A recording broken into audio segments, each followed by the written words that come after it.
আসসালামু আলাইকুম প্রিয় শিক্ষকবৃন্দ, আশা করি ভালো আছেন।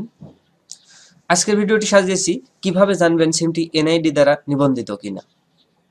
প্রাথমিক বিদ্যালয়ে উপবৃত্তি বিতরণের জন্য যেহেতু সিমটি অভিভাবকের এনআইডি দ্বারা নিবন্ধিত হতে হবে, তাই প্রাথমিক বিদ্যালয়ের শিক্ষকগণের এটি জানা থাকা দরকার। চলুন সরাসরি মোবাইল স্ক্রিনে গিয়ে বিষয়টি দেখে আসি। ভিউয়ার্স, মোবাইল স্ক্রিনে স্বাগতম। এখন যে কাজ করতে হবে, মোবাইলের ডায়াল প্যাডে যাবেন। ডায়াল প্যাডে গিয়ে ডায়াল করবেন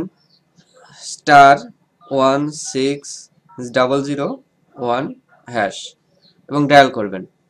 আমি এখানে সিম 1 থেকে ডায়াল করছি। তো ভিউয়ার্স, ডায়াল করার পরে কিছু সময় নেবে।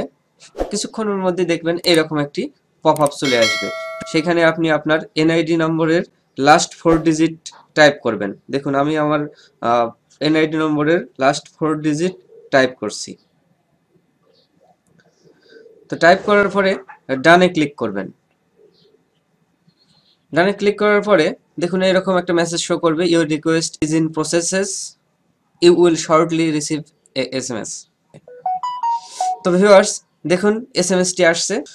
সম্মানিত শিক্ষক মণ্ডলী, আমি মেসেজটি ওপেন করছি।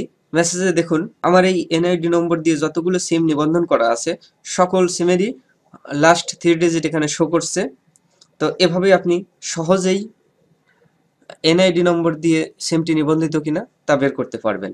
তো ভিউয়ার্স, ভিডিওটি ভালো লাগলে অবশ্যই লাইক দিবেন, চ্যানেলটি সাবস্ক্রাইব করতে ভুলবেন না। সাবস্ক্রাইব করে বেল আইকনটিতে অলে ক্লিক করে রাখবেন আর বেশি বেশি শেয়ার করবেন যেন সবাই বিষয়টি বুঝতে পারে।